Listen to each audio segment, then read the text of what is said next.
Bonjour et bienvenue dans cette 5e webconférence. Je suis ravie de pouvoir avancer encore un peu plus avec vous dans la transmission et l'éclaircissement de tous les concepts, tous les principes du coup de la médiation relationnelle intérieure. Alors ce soir, on va mettre l'accent sur nos conflits intérieurs et sur les 3 distinctions qui sont vraiment hyper importantes à intégrer pour pouvoir se rendre la vie plus belle. Parce que on est tous d'accord qu'on aspire tous à pouvoir vivre au quotidien plus d'harmonie dans notre vie, plus de détente, de relâchement, que ce soit un relâchement physique, émotionnel, mental. Et même si on aspire à ça du plus fort que l'on peut, eh bien la majorité du temps, ce n'est pas ce que l'on vit et on vit davantage de tensions à nouveau, qu'elles soient corporelles, qu'elles soient émotionnelles ou qu'elles soient mentales. Alors, comment faire avec ça? Eh bien, tout simplement, commencer à apprivoiser justement cette notion de conflit intérieur. Parce que qu'est-ce que c'est qui nous met en tension justement, si ce n'est ces fameux conflits que l'on rencontre au quotidien? Et de quoi s'agit-il quand on parle de ces conflits intérieurs? Alors, je vais vous partager mon écran. Hop, pour que l'on puisse du coup, avancer ensemble sur ce thème ce soir. Le programme pour ce soir, avant toute chose, on va définir ensemble justement qu'est-ce que c'est qu'un conflit intérieur. C'est tout bête, mais il est toujours mieux de s'entendre sur les mots pour pouvoir être sûr qu'on va dans le même sens. En deuxième, on verra quels sont les traits communs à tous ces conflits intérieurs que l'on peut rencontrer. À l'inverse, on verra quel est l'élément qui peut les différencier, qu'on peut intégrer. Et ensuite, nous verrons les 3 distinctions opérées, c'est-à-dire les 3 niveaux de conflit que moi, j'ai mis en avant dans cette médiation relationnelle intérieure. Et en dernière étape, je vous inviterai à vous de vous approprier ces éléments et de commencer à jouer avec et potentiellement de revenir me chercher pour vous amuser à vérifier si vous arrivez à distinguer du coup ces 3 niveaux-là. En premier, du coup, qu'est-ce qu'on entend par conflit intérieur? Alors je voudrais revenir sur une notion que j'aborde et que je répète et que je répéterai encore sûrement dans les prochaines webconférences, c'est-à-dire ce principe en psychologie qui veut que nous ne soyons pas un être unique, c'est-à-dire que nous soyons un être aux multiples facettes. Voilà. Ça, c'est vraiment un apport considérable de la psychologie moderne et qui, pour moi, a été vraiment une découverte par l'expérimentation, de pouvoir m'apercevoir qu'effectivement, à l'intérieur de nous, pour qu'il y ait conflit, parce que là, je ne suis pas en train de vous parler des conflits qu'on rencontre à l'extérieur avec son collègue de travail, avec son enfant, avec son patron, avec son chéri, sa chérie, etc., peu importe, son voisin. Heu, Ces conflits extérieurs découlent aussi de ce qui se passe à l'intérieur et vous le savez que moi, tout mon focus, il est vraiment mis sur l'intérieur de soi. Donc c'est ça qui m'intéresse. Donc aujourd'hui, on ouvre à nouveau cette porte et on se concentre sur soi et donc sur ces conflits à l'intérieur de soi. Mais alors, qui dit conflit à l'intérieur de soi, vous êtes d'accord? Si on regarde les conflits extérieurs, pour qu'il y ait conflit, il faut qu'il y ait 2 parties. Il faut qu'il y ait 2 personnes pour qu'il y ait conflit. Et bien là, c'est pareil, c'est-à-dire qu'à l'intérieur de soi, nous vivons tous ces conflits sans arrêt au quotidien parce que à l'intérieur de nous, nous sommes des êtres multiples avec des multiples facettes qui ne vont pas toutes en même temps dans le même sens. Et c'est ce qui fait que oui, oui, oui, oui, nous vivons quotidiennement des tiraillements à l'intérieur à différents degrés. Et vous allez voir qu'évidemment, les degrés qui vont m'intéresser le plus sont les degrés de conflit plus, puisque c'est là que la thérapie MRI va intervenir pour aider à dénouer tous ces nœuds intérieurs. Donc, en gros, un conflit intérieur, quand on en vient, ce sont 2 espaces à l'intérieur de soi qui s'opposent. Moi, vous savez que je joue du coup avec la médiation relationnelle intérieure, donc ces parts, et que je les personnifie un maximum, et donc je les appelle nos personnages intérieurs. Donc il y a 2 espaces de moi, 2 personnages à l'intérieur de moi qui s'opposent et qui du coup ne veulent pas la même chose. Et qu'est-ce qui se passe? Eh bien, au milieu, il y a un moi, ce que j'appelle le grand moi, quelque part, mais qui n'arrive pas à prendre sa place du coup, puisque du coup, nous ne savons pas mettre d'accord ces 2 parts de soi. à nouveau tout simplement. Pourquoi? Parce que nous sommes toujours guidés majoritairement par notre inconscient et que ces conflits-là, tant que on se tourne pas vers soi, hein, on ne fait pas le miroir par ici, eh ben on ne peut pas prendre conscience à savoir mais quelle est la part de moi qui s'oppose avec quelle autre part de moi. Et du coup, en tant que grand moi, en tant que pilote intérieur, qu'est-ce que je peux faire? C'est quoi mes outils pour pouvoir ramener cette harmonie à l'intérieur de moi? Tout simplement.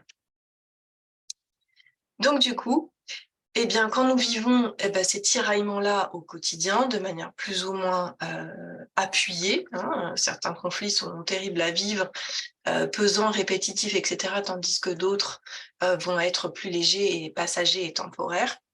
Mais en tout cas, la majeure partie du temps, on reste pas très souvent coincé, c'est-à-dire coincé dans le tiraillement, hein, le cul entre deux chaises, hein, comme on dit. La plupart du temps, un de nos personnages va prendre l'avantage. Donc on va vivre ces tensions intérieures et à un moment donné, il y a un de mes personnages qui était dans l'opposition qui va prendre l'avantage. Et qu'est-ce qui fait que on n'est pas satisfait de cette situation? Justement, c'est parce que ça nous laisse un petit goût amer la plupart du temps. Ce qui veut bien dire qu'en fait, quand ces parts de nous s'opposent et qu'il y en a une qui finit par prendre l'avantage, si on a ce petit goût amer au bout du compte, c'est bien le signal qu'en fin de compte, ça n'est pas ce que mon vrai moi, mon pilote, aurait choisi et aurait voulu pour sa vie, mais que du coup, ce personnage est allé à l'encontre, en fait, du désir profond qui est à l'intérieur de moi, mais que moi, je n'ai rien pu faire contre. D'accord? Donc, c'est ça que ça veut dire. Hein. Sinon, on ne serait pas en train d'en parler ce soir. Hein. Toutes les personnes que je reçois en séance vivent ça quotidiennement, dans tout type de situation.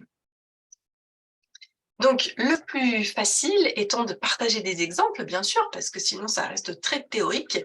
Alors, qu'est-ce qu'on peut partager comme petit exemple, du coup, sur ces histoires de conflits? Eh bien, tout simplement, des situations toutes bêtes. Mes amis me proposent un resto, et en fait, j'ai trop envie d'y aller.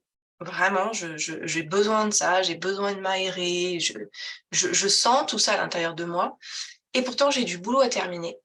Donc là, je vais vivre ce conflit intérieur, donc un tiraillement comme ça, je vais commencer à sentir cette tension, hein. Il y a vous voyez bien qu'il y a 2 espaces à l'intérieur de moi qui commencent à ne pas vouloir aller dans le même sens. Et comme je le disais juste avant, vous n'allez pas rester éternellement comme ça. Il y a un moment donné, vous allez trancher, vous allez y aller ou vous n'allez pas y aller. Vous n'y allez pas y aller. Vous, je vais y arriver. Vous n'allez pas y aller. Et là, dans cet exemple, j'ai choisi d'imaginer que vous n'iriez pas parce que la part qui prend le dessus, c'est celle qui dit: «Non, non, non, non, non, no way! Non, non, mais tu te fous de ma gueule, toi tu crois que tu vas aller te déconner au resto avec les copains, mais tu veux que je te rappelle, le dossier qui te reste, là, le dossier à terminer pour dans 2 jours? Laisse tomber, hein, moi c'est hors de question, donc on n'a pas terminé le boulot, niet, pas de divertissement, pas de distraction, tout ce que tu veux». Et c'est ce personnage-là qui, du coup, va prendre le dessus. Bien évidemment, les petites voix que je m'amuse là à mimer, tant que vous n'avez pas fait ce retour et cette prise de conscience que vous étiez en train de vivre un conflit intérieur, vous n'aurez pas entendu ce qu'elles étaient en train de dire. Ou alors ça se sera passé dans un espèce de brouhaha avec aucune clarté. Et donc, la seule chose que vous aurez perçue au final, c'est que finalement, vous êtes resté chez vous ce soir-là et vous avez tant bien que mal travaillé en traînant du pied, en boudant à moitié, en étant contrarié à l'intérieur parce qu'une part de vous aurait tellement aimé être au resto pendant ce temps-là. Voilà un exemple tout bête. Exemple très concret, aussi, par exemple, la dernière fois, je souhaitais partir randonner avec mes filles et mon conjoint, sauf que, mes filles n'ont plus du tout envie de randonner parce que c'est dans la période de l'adolescence et que du coup, j'étais tiraillée comme ça entre moi, j'ai vraiment besoin d'aller randonner parce que c'est quelque chose qui me ressource profondément et ah oui, mais si j'y vais et que mes filles veulent plus venir, c'est-à-dire que je vais les laisser toutes seules. Ah là là, en tant que maman, du coup, je passe pas du temps avec elles, tati tata. Et de la même façon, ça va créer un tiraillement. Donc bien évidemment, je reprendrai sans doute cet exemple un peu plus tard pour vous expliquer comment j'en sors en fait de ça. Comment je ne laisse pas une part s'emparer par-dessus sans que j'ai mis de la clarté, de la conscience et que je me sois réapproprié le poste de commande.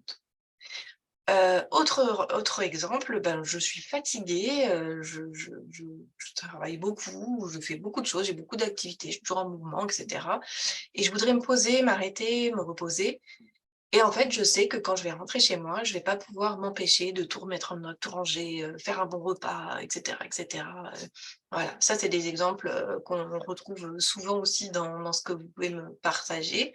Mais là, on voit bien, hein, à nouveau, hein, il y a le besoin qui est là, on le sait.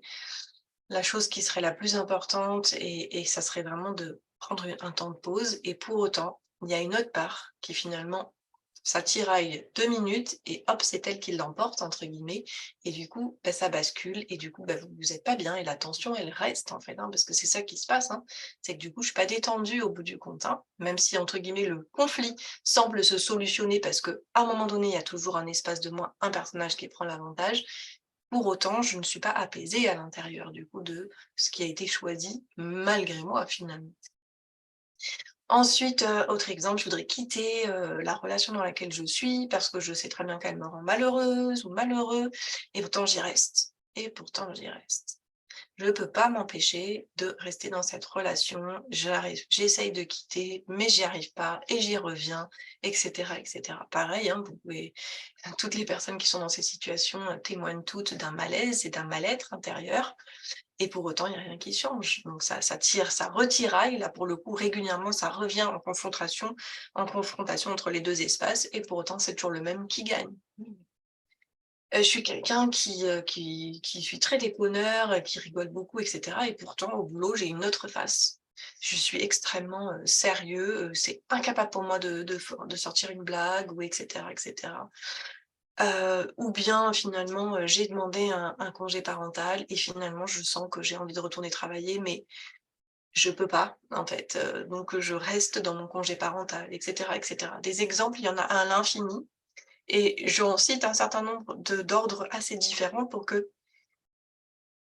ça puisse vous ouvrir des pistes et que vous puissiez commencer à repérer, à identifier dans votre vie à vous, dans votre quotidien, quel type de conflit intérieur vous pouvez, avoir à vivre, avoir déjà vécu, quel conflit auquel, vous pouvez être confronté actuellement et cetera. Donc voilà. Donc prenez le temps, hein, vous pouvez mettre du coup la vidéo sur pause, pour prendre le temps de noter éventuellement les conflits auxquels vous êtes confrontés actuellement et ou à venir ou passer, peu importe, comme, terreau d'entraînement et de pratique, hein, là, dans ce qui va être proposé et de repérer, de commencer à pratiquer aussi ce ressenti, hein, cette conscience, cette attention sur: «Ah bah ouais, c'est vrai en fait». C'est vrai qu'en fait, quand je suis tiraillée entre aller au resto ou terminer mon boulot, au bout du compte, celui qui l'emporte, je ne sais pas si je l'ai vraiment choisi, j'ai pas trop l'impression et du coup, je suis pas bien, en fait, au bout du compte. Donc le conflit, entre guillemets, semble passer, mais moi, je reste pas apaisée, je suis pas détendue et tout, je suis pas relâchée, je suis même pas heureux, quoi. Heu, OK, est-ce que je peux prendre conscience de ça? Est-ce que je peux commencer à observer tous les moments et tous les espaces dans ma vie où ça se passe comme ça? À mon insu, malgré moi et où en fait j'ai pas la main, quoi. C'est le point de départ. Toujours l'auto-observation, de pouvoir amener sa présence, sa conscience sur: «Tiens, qu'est-ce qui se passe?» c'est toujours le point de départ. Alors du coup, quels sont les traits communs qu'on peut, récupérer, de cette notion de conflit intérieur? Lorsqu'il y a conflit intérieur, c'est simple, bien je l'ai déjà pas mal nommé et déjà dans les premières minutes de cette conférence, et beh, il y a un mal-être, de toute évidence, hein, vous l'avez vu, hein, je veux aller randonner, c'est ma ressource, mais en même temps, en tant que maman, je culpabilise parce que je voudrais pas laisser mes filles toutes seules, à ce moment-là. Je sais que j'ai vraiment besoin d'aller faire du sport et pourtant, ben, je le passe en dernier, du coup, je le fais jamais, et cetera. Donc je ressens un mal-être là-dedans, voilà, cette impression d'être entre 2, puis à un moment donné d'avoir basculé d'un côté, mais de pas avoir vraiment choisi ce côté-là. Et je ressens effectivement une tension et donc ça, c'est pareil, c'est une pratique à laquelle je vais revenir dans le point 5, hein, quand ça sera à vous de jouer, de vraiment vous entraîner au quotidien à repérer combien du coup on est tendu dans son corps. Combien de fois par jour on rentre en tension physique, physiquement, parce que dès que ça tiraille, évidemment que dans le corps, ça contracte. Ça contracte les muscles, ça contracte la gorge, ça barbouille le ventre, ça contracte le dos, le plexus, les reins, enfin plein de choses. Il peut y avoir plein de possibilités. Donc soyez observateur de ces éléments-là. Et puis ça rumine. Ah ouais, ouais, moi j'aurais ouais, finalement j'aurais aimé aller au restaurant et puis là je suis là à travailler et puis gna c'est cette charge de travail et puis machin. Et puis du coup j'ai une rumination mentale, donc au niveau de mes pensées. Au niveau, émotionnel, ça peut être, pareil, un mélange, un méli-mélo de plusieurs émotions, déception, colère contre soi, colère contre son travail, agacé que les amis proposent ça alors que vous aviez du boulot, que c'était pas le bon moment. Enfin, il peut y avoir 1000 émotions du coup qui se génèrent pareil et qui vont du coup tourner en rond à l'intérieur de vous gentiment. Donc ça, c'est toujours les mêmes «symptômes» entre guillemets, les mêmes signaux que vous pouvez repérer, qui vous indiquent que vous êtes en train effectivement d'être en proie avec un petit conflit intérieur. Alors petit, c'est une façon, de l'apprivoiser gentiment, mais très souvent, il y a des gros conflits qui se cachent derrière, notre quotidien. Et le deuxième point commun, hein, ben, c'est pareil, je l'ai évoqué, c'est qu'on a la sensation de subir un choix au final, puisque comme je l'ai dit, on reste pas le cul entre 2 chaises éternellement, à un moment donné, un choix se fait. Sauf que ce choix, il s'opère malgré moi. Et ce petit goût-là, il me laisse dans la bouche là, l'impression de me dire: «Mais merde, en fait, je suis pas allée faire du sport de la semaine du coup, alors que je savais bien que c'était ça que je voulais et je sens que j'en ai vraiment besoin». Ça me laisse un petit goût dans la bouche là, et l'impression de me dire: «Mais bon sang, qu'est-ce qui s'est passé, quoi? Il s'est passé quoi pour que je n'y arrive pas, en fait, que ça soit pas ça que je choisisse? Comment ça se fait que je subis un autre choix?» Impuissance, frustration et cetera et le plus dramatique, et j'insiste sur ce mot-là, c'est qu'on est en train de faire perdurer à l'intérieur de soi un mode gagnant-perdant tout le temps. Tant qu'on n'est pas dans l'apprentissage de cette médiation relationnelle intérieure, de l'apprivoisement comme ça, des parts de soi, de qui est en train de parler à l'intérieur de moi, et des fois ça prend beaucoup de temps, hein, ceux qui me suivent le savent, eh bien, je fais perdurer une guerre à l'intérieur de moi, parce que c'est la guerre, où le plus fort gagne et donc l'autre perd. Voilà pourquoi, en fait, même si à un moment donné quelque chose se tranche et donc le conflit semble s'arrêter puisque il y a un choix qui s'opère, eh bien, je vais continuer à me sentir mal.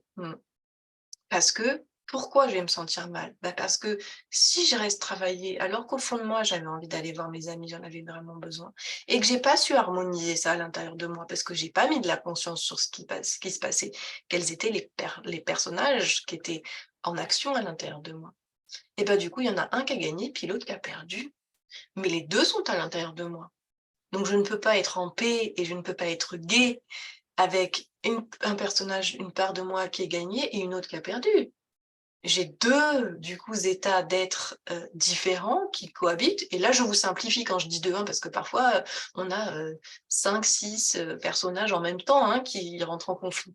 Ça arrive, hein, donc du coup là je fais simple avec 2.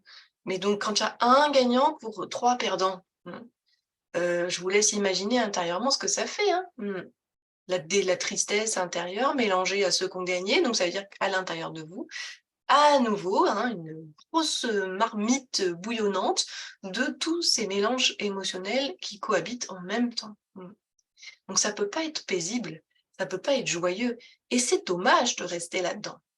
Mais déjà, si vous vous captez ça et vous commencez à avoir les méninges qui s'agitent, du coup et qui font des parallèles avec ce que vous pouvez vivre, et ben, vous pourrez comprendre, du coup, que c'est tellement simple de comprendre pourquoi on a encore tellement de guerre à l'extérieur, lorsque, à l'intérieur de soi, on fait ça tout le temps. On se fait une guerre permanente où il y a un gagnant et un perdant et c'est tout. Quelle tristesse! Voilà pourquoi ça a toujours été une de mes quêtes, d'explorer comment on fonctionne pour ne pas se faire vivre ce genre de choses plus longtemps. Donc évidemment que c'est possible et c'est pour ça que je vous transmets tout ça. Alors je ne suis pas en train de vous dire que vous n'aurez plus jamais de conflit intérieur. Ça serait irréaliste et moi je ne suis pas en train de vous vendre une baguette magique ou vous donner une illusion d'un monde parfait. Non, non, non, ici sur terre, on va continuer à traverser des expériences qui vont nous mettre en conflit intérieur et cetera et c'est OK, il y a pas de souci là-dessus. Le tout, c'est d'avoir des outils, des processus, des arts de vivre, parce que pour moi, c'est devenu un art de vivre, cette médiation intérieure, qui nous permet de retrouver l'apaisement et d'amener de plus en plus de présence à soi-même et de conscience pour se rendre la vie plus belle et pour pouvoir passer les passages, les creux de vague plus sereinement, tranquillement. Voilà. En tout cas, dans la confiance et la conscience que ce sont des passages et qu'à un moment donné, vous aurez les moyens, du coup, d'en faire quelque chose. Donc ça, c'était les traits communs. Ensuite, l'élément qui est différenciateur parmi tous les petits exemples que j'ai cités, là, les différents types de conflits, qu'est-ce qui va faire que je peux commencer à différencier un conflit d'un autre, un tiraillement d'un très gros conflit intérieur? Ben, tout simplement, il y a une seule chose qui change, c'est l'intensité que je ressens. Mmh. Tout simplement. C'est le curseur, c'est l'intensité. C'est-à-dire, comme quand on s'amuse, des fois, vous savez, les enfants aux urgences ou même les grandes personnes, quand on arrive avec un gros souci, une douleur et que et cetera, ils nous demandent entre 0 et 10, à combien est-ce qu'on évalue notre douleur? Eh bien là, c'est un peu pareil, c'est-à-dire pour, évaluer cette intensité, ben, je peux m'amuser à mettre une échelle et me dire: «OK, quand je suis en train de vivre, par exemple, ce conflit entre, aller avec mes amis ou terminer ma tâche de travail», je peux estimer je vais parler dans mon champ d'expérience à moi, c'est parce que d'une personne à l'autre, sur une même situation, ça peut être complètement différent parce que derrière, il y a tout un tas d'enjeux et une histoire personnelle différente. Dans mon monde, cet exemple de conflit serait un conflit de 2, 3. Ça serait pas un gros conflit en intensité. En revanche, j'en sais rien, par exemple, si je reprends l'exemple de la relation dans laquelle je suis malheureux et cetera et dont j'arrive pas à sortir, là, ça sera un conflit 9, 10 quoi, voilà. On sent que c'est un gros truc qui se répète, qui revient, qui avec lequel je tourne en rond, je suis malheureux, j'arrive pas à m'en sortir et cetera, voilà. Donc ça, cette échelle-là d'intensité, elle est très importante parce que c'est ce qui va vous permettre, pardon, de, de jouer après avec les 3 niveaux qu'on va aborder juste après. C'est cette intensité qui va vous permettre de voir si vous êtes en conflit niveau 1, niveau 2 ou niveau 3. L'intensité augmente plus le conflit intérieur est relié en fait à notre histoire du passé, à nos vécus et nos expériences et à une charge émotionnelle beaucoup plus intense, voire avec évidemment des traumas ou des blessures d'enfance. J'espère que jusque-là, je ne vous ai pas perdu et qu'à nouveau, hein, ça cogite dans votre petite tête et que des liens se font du coup petit à petit pour éclairer votre chemin de tous les jours. Donc passons maintenant dans ces fameux 3 niveaux de conflit. Donc, c'est quoi que j'appelle un conflit de niveau 1?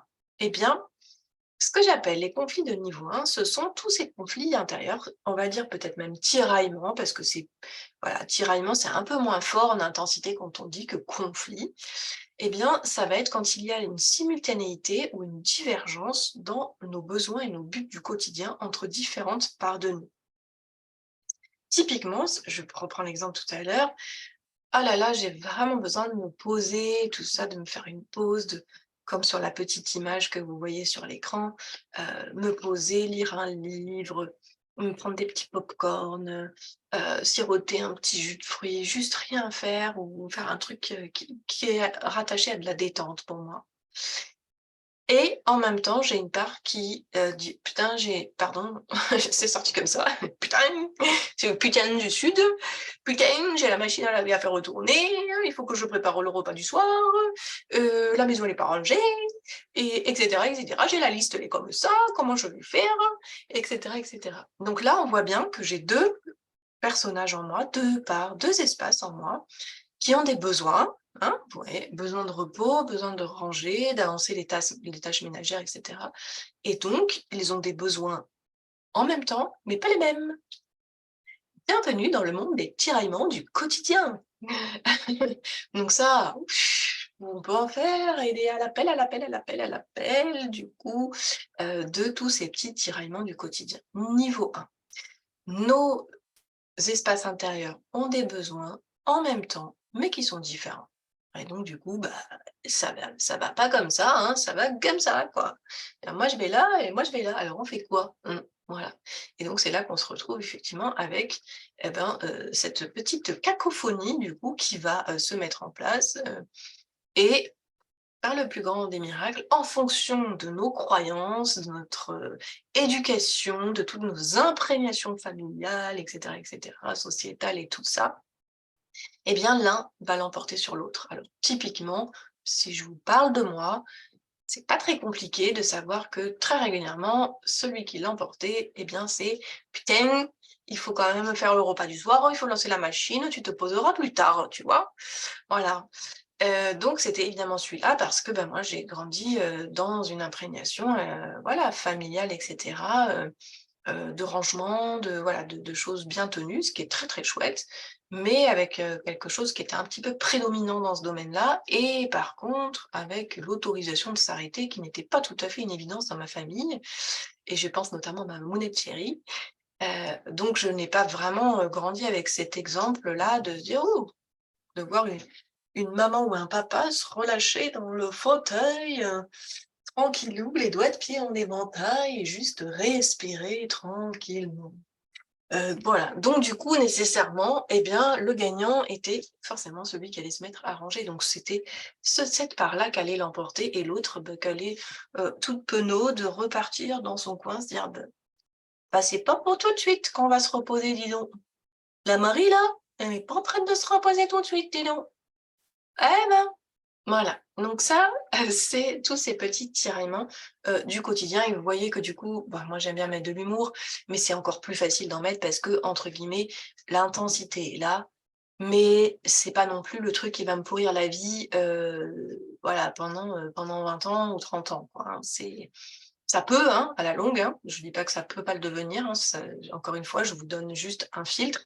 Pour certains, ça peut le devenir.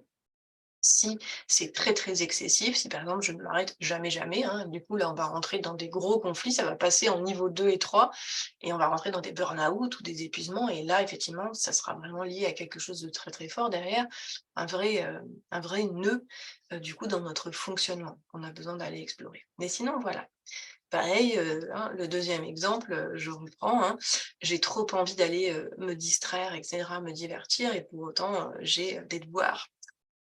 J'ai des tâches à finir, du boulot et du coup, bah, est-ce que c'est mon côté, voilà, quel est le côté qui va l'emporter et quels sont les besoins qui sont derrière? À nouveau, c'est 2 besoins qui sont opposés sur le papier et qui ont envie de se vivre au même moment. Et ben, voilà, je suis coincée avec ça et à nouveau, tant que je mets pas de conscience et que je ne vais pas faire cette médiation et me mettre à l'écoute à l'intérieur et bien, du coup, et ben, il va pas se passer grand-chose, mode gagnant-perdant et moi, je vais pas être en grande forme, ça va pas me donner la pêche et la banane, non, non, quoi, pas terrible, terrible.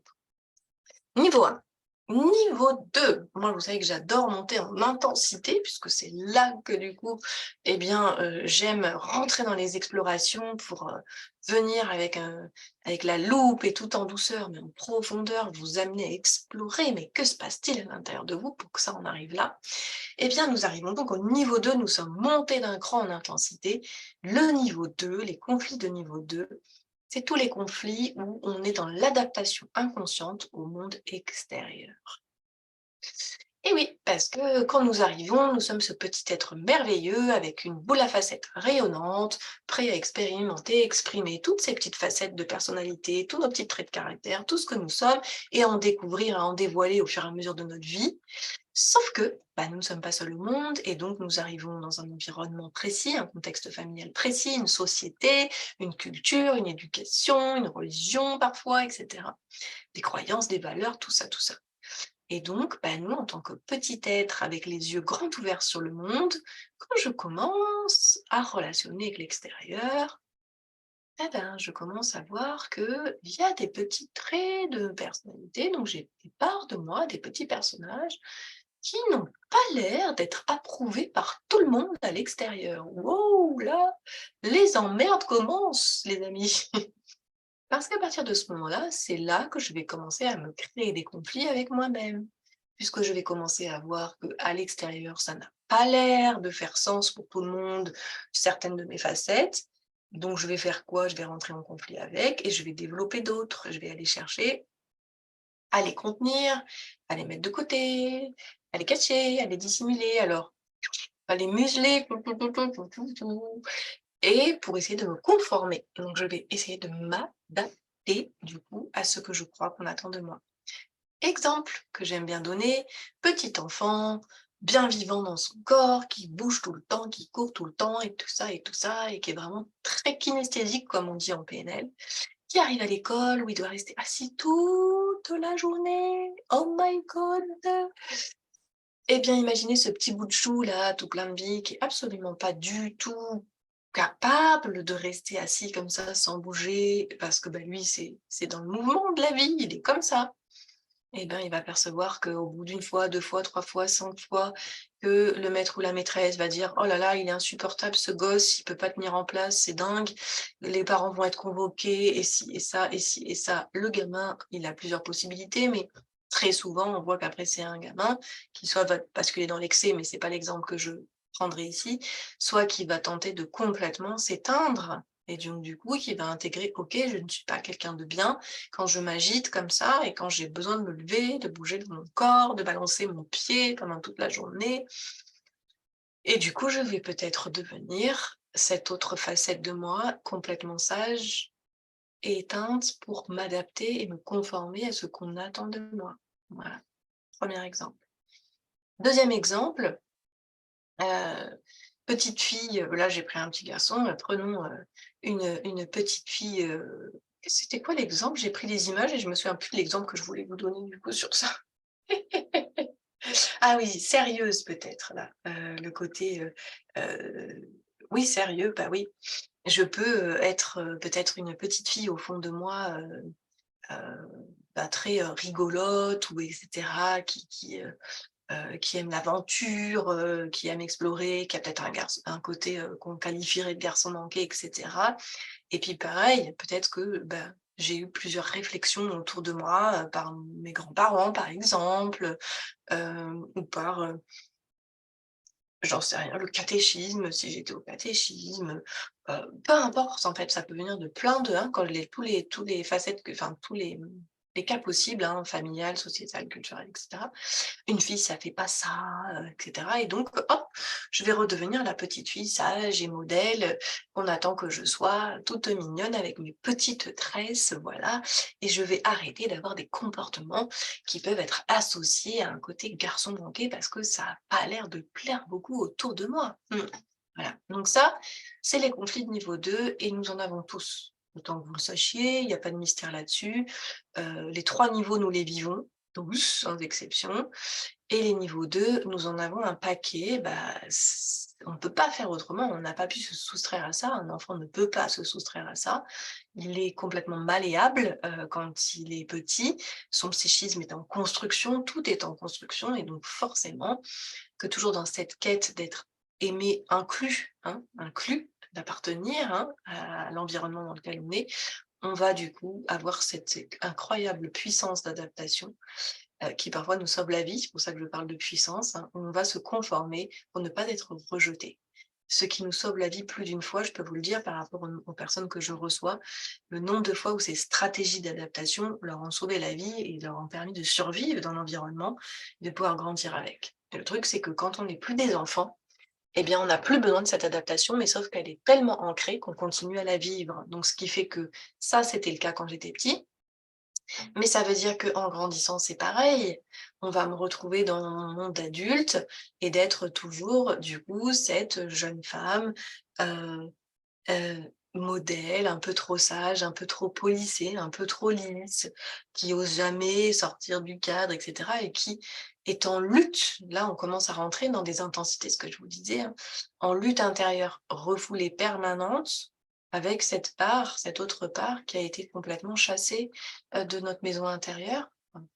En apparence, hein, parce que nos parts ne sont jamais très loin, même celles que l'on croit avoir, fait taire définitivement et donc ce côté exubérant qui était peut-être le mien, explorateur, heu, voilà, «garçon manqué» entre guillemets, eh bien, tape à la porte régulièrement parce que, bah, c'est parce que si c'est ce que je suis, ça va taper à la porte toute ma vie et donc à quel moment je vais aller regarder ce conflit-là pour enfin refaire de la place à ces espaces de moi que j'ai mis de côté. Ce petit enfant-là, qui a dû se contenir aussi et devenir bien sage sans mouvement, peut-être, va-t-il lutter une grande partie de sa vie et se mettre dans des métiers et cetera, qui sont à l'opposé de sa nature première. Parce qu'il se sera adapté et que ce formatage sera resté du coup en grandissant. Mais revient taper à la porte de la même façon, ce qui fait qu'à l'intérieur de moi, je ne suis pas bien. C'est les fameux signaux de mal-être. Voilà. Donc ça, c'est le conflit niveau 2.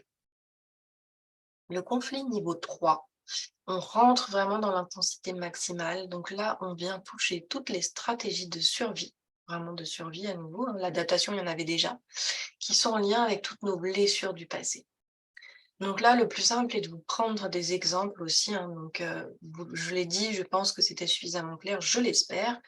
Que, hein, ce petit être qui arrive, les yeux ouverts sur le monde, il est plongé dans cet environnement.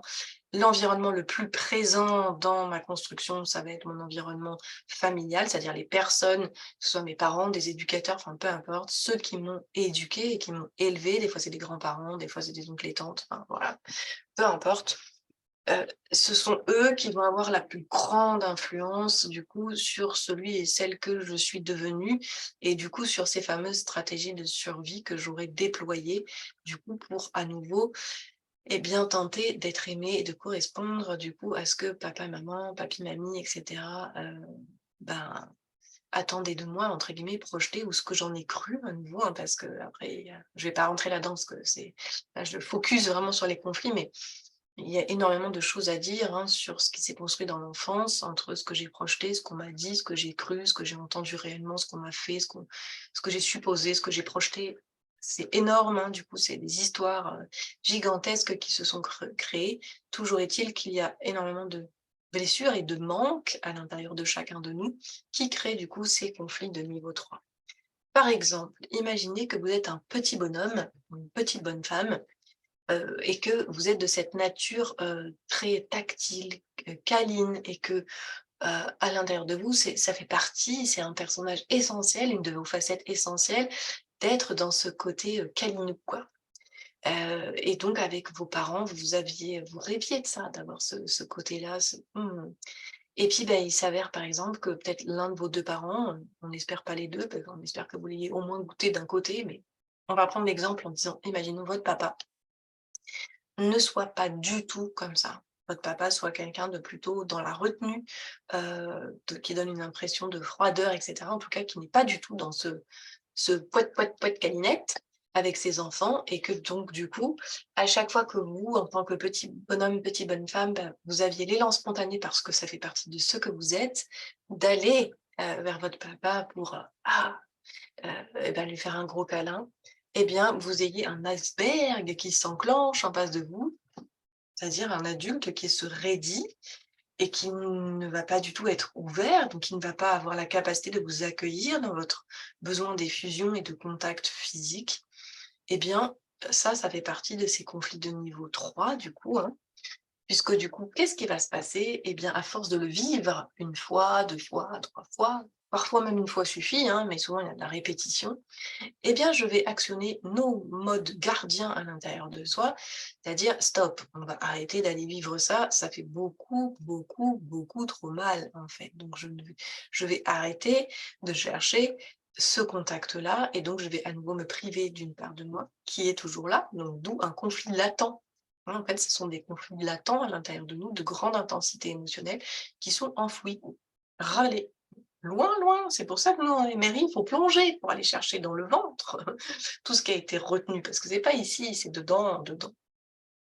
Et donc, je vais développer un petit bonhomme, une petite bonne femme indifférent, qui là aussi va donner cette impression de froideur et ne va plus aller au contact et ne va plus jamais prendre le risque, du coup, d'être démonstratif ou de tenter et d'aller chercher une démonstration affective ou de la donner. Donc ça fait que je peux être quelqu'un qui grandit et qui arrive dans les relations amoureuses et qui n'arrive plus, malgré son désir profond, à prendre son ou sa chérie dans les bras facilement, à pouvoir avoir tout ce contact charnel, tellement il y a de peur, de revivre cette blessure, d'avoir l'impression d'avoir un papa qui rejette, qui ne veut pas de nous, avec tout ce qu'on s'est raconté. À nouveau, j'insiste sur les histoires, tout ce qu'on ne s'est raconté là-dessus. Autre exemple que je peux partager, heu heu, je peux avoir, grandi, dans une famille, par exemple dans une grande fratrie ou avec beaucoup de frères et sœurs et donc c'est pas forcément toujours facile de faire sa place et peut-être que du coup, une de mes stratégies pour «exister» entre guillemets au milieu de tout ce petit monde parce que j'avais l'impression de pas forcément avoir, l'attention et la hauteur de ce dont j'aurais eu besoin et bien peut-être que du coup je suis devenue le clown de la famille. Stratégie de survie.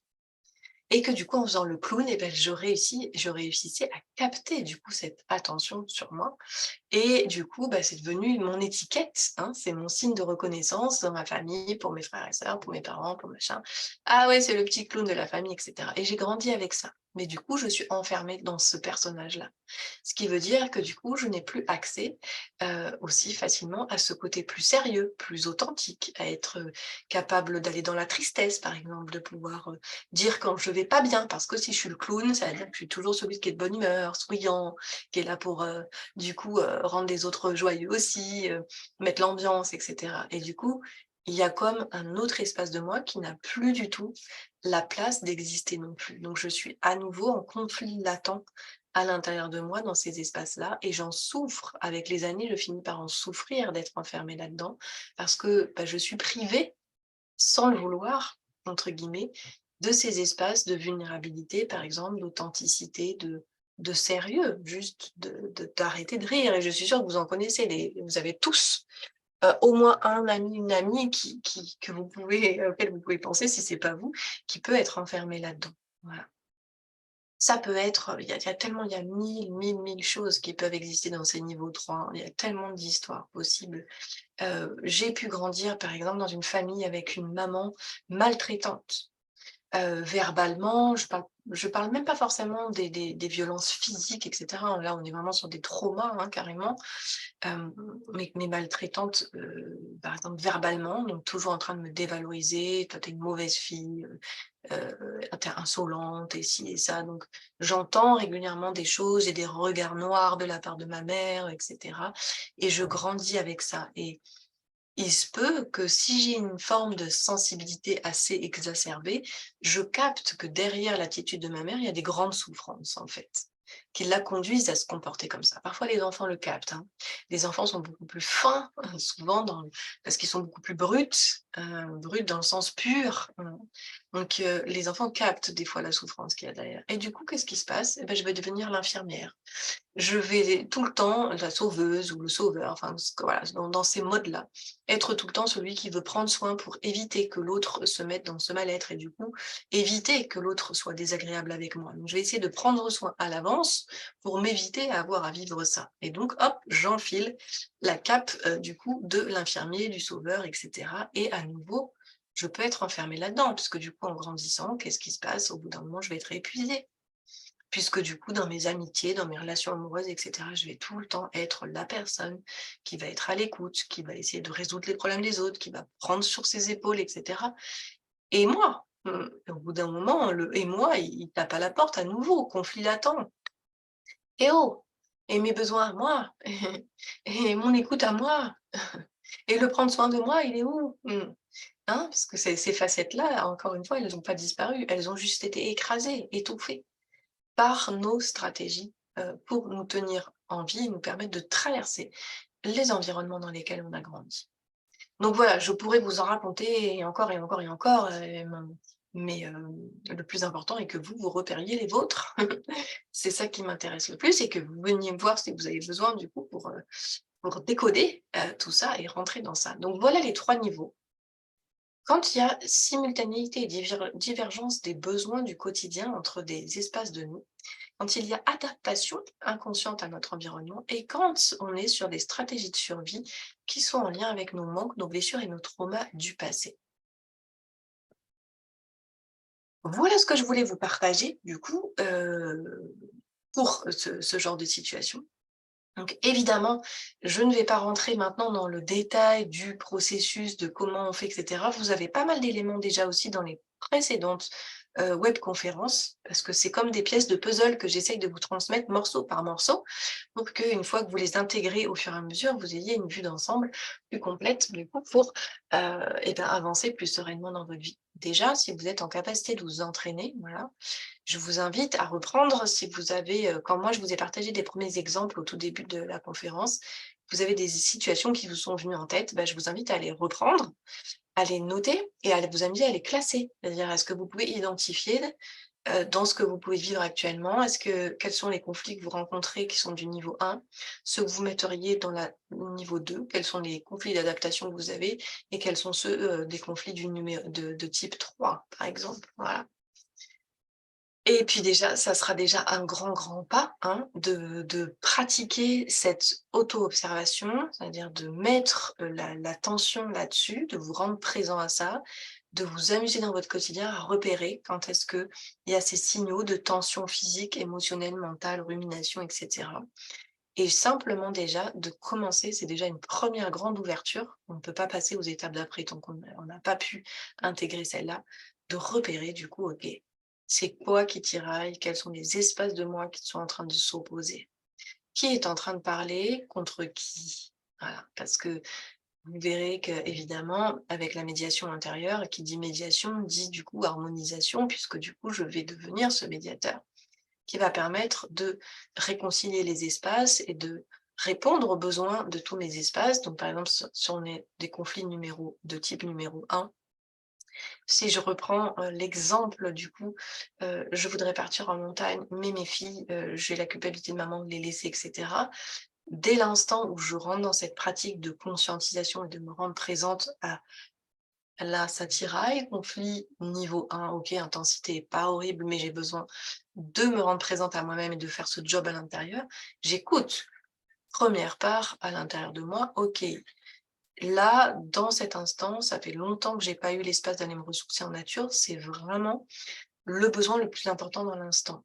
Et en même temps, j'ai besoin de venir me rassurer finalement sur le fait que mes filles ne vont pas en pâtir. Donc, qu'est-ce que je fais quand j'ai pris conscience de ça, que l'autre part qui tiraille, c'est ça sa crainte, et donc son intention, ce serait que mes filles soient comblées, etc., de ma présence, etc. Je vais parler avec mes filles, en fait, tout simplement. C'est ce qui s'est fait. Ok, je vais dialoguer avec elles, je valide de quoi elles ont envie, elles, quels sont leurs besoins à ce moment-là, comment elles le vivraient si je vais en montagne, comment on peut trouver le compromis. Et c'est ce qui se passe. Du coup, le compromis arrive, et moi, les 2 espaces de moi sont en paix parce que chacun a été écouté et que je peux, en tant que pilote intérieur, mon grand moi, je peux du coup me mettre à l'écoute et harmoniser et donc ramener tout mon monde intérieur dans une bonne direction. C'est pas qu'il y a une mauvaise ou une bonne direction, dans la direction qui est la plus juste à cet instant-là pour moi. Voilà.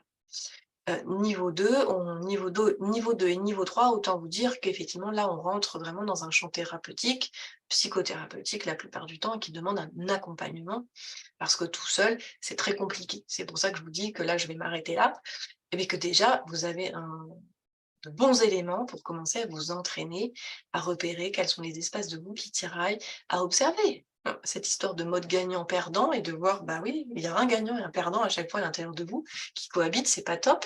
Tous ces petits trucs-là, je vous invite à les revoir, à les réécouter si besoin.